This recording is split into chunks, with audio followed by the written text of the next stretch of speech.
Cet audio a pour but d'aider les personnes à distinguer et cadrer leurs besoins et leurs envies. Prenez une grande inspiration et pendant quelques instants, simplement fermez vos yeux.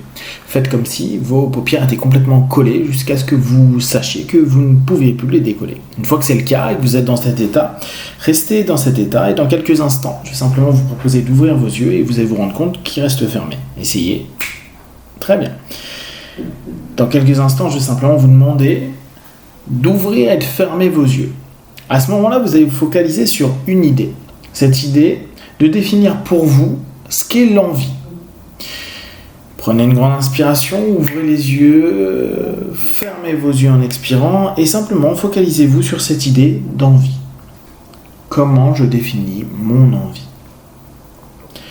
Dans quelques instants, vous allez à nouveau ouvrir et fermer les yeux. Cette fois, simplement, vous laissez à votre conscient et votre subconscient cette idée de définir ce qu'est pour vous le besoin ou les besoins.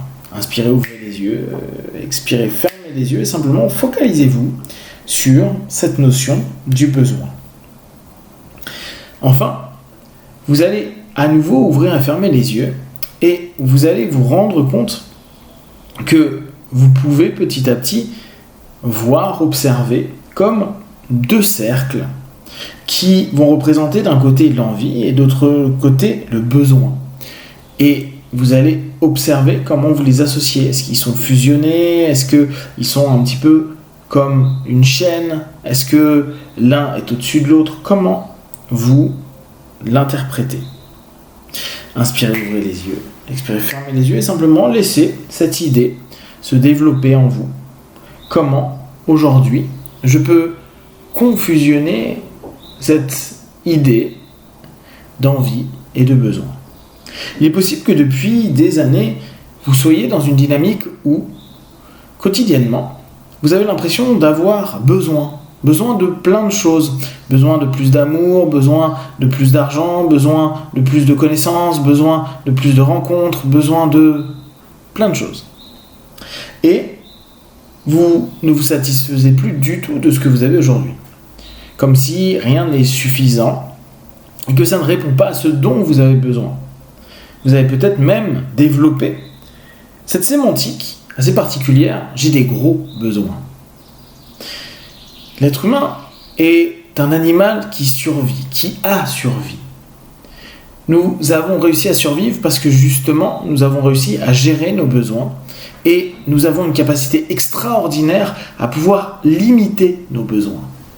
Nos besoins, la plupart du temps, sont des besoins physiologiques et bien sûr, il y a des besoins psychologiques d'attention qui sont nécessaires pour le développement du petit être que nous étions.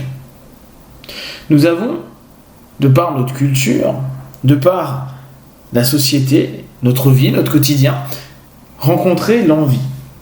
L'envie d'avoir des choses qu'on n'a pas. L'envie d'être quelqu'un que nous ne sommes pas. L'envie d'aller dans un endroit où nous ne sommes pas.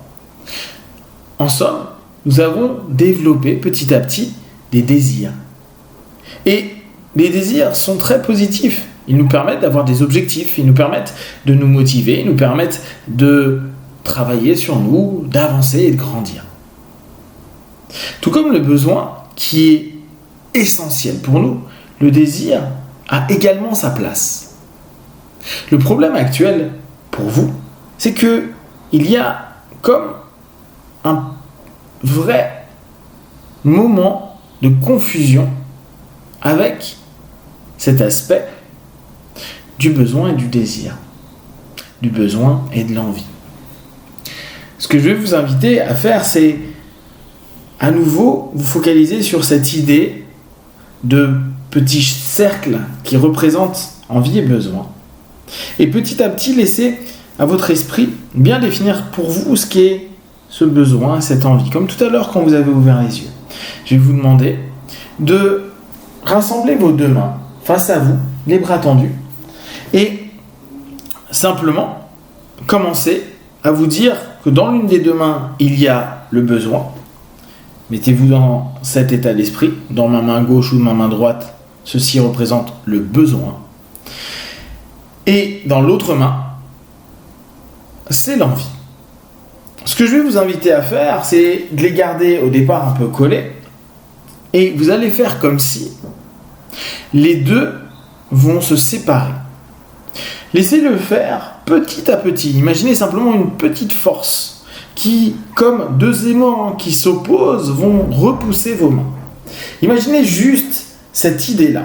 Si vous avez en plus cette image claire de ces deux cercles, vous pouvez imaginer qu'ils sont en train de se séparer, se décorréler, comme si chacun allait avoir son propre espace et qu'ils n'allaient plus être fusionnés ensemble, qu'ils n'allaient plus faire un, mais au contraire, petit à petit, vous permettre de séparer avec tranquillité et donc cadrer ce que va représenter pour vous la sensation d'envie et la sensation de besoin. Donc petit à petit, les deux mains sont en train de se séparer. Prenez votre temps. Imaginez simplement qu'entre les deux mains, c'est comme s'il y avait une énergie qui repoussait. N'hésitez pas à accompagner légèrement comme si vous étiez en train de dire à votre corps l'orientation que vous voulez prendre. À mesure que ça va se séparer, laissez simplement cette distance se faire et ce cadre se mettre en place. Dans votre tête, petit à petit, laissez cette notion d'envie devenir simplement cette définition que vous avez et la juste place qu'elle doit avoir dans votre vie. Il est possible que parfois l'envie devienne une espèce de sensation obsédante et vous fait avoir des discours, des dialogues et des échanges, voire des comportements qui vous posent problème depuis quelques années. Maintenant, respirez profondément et vos deux mains sont séparées.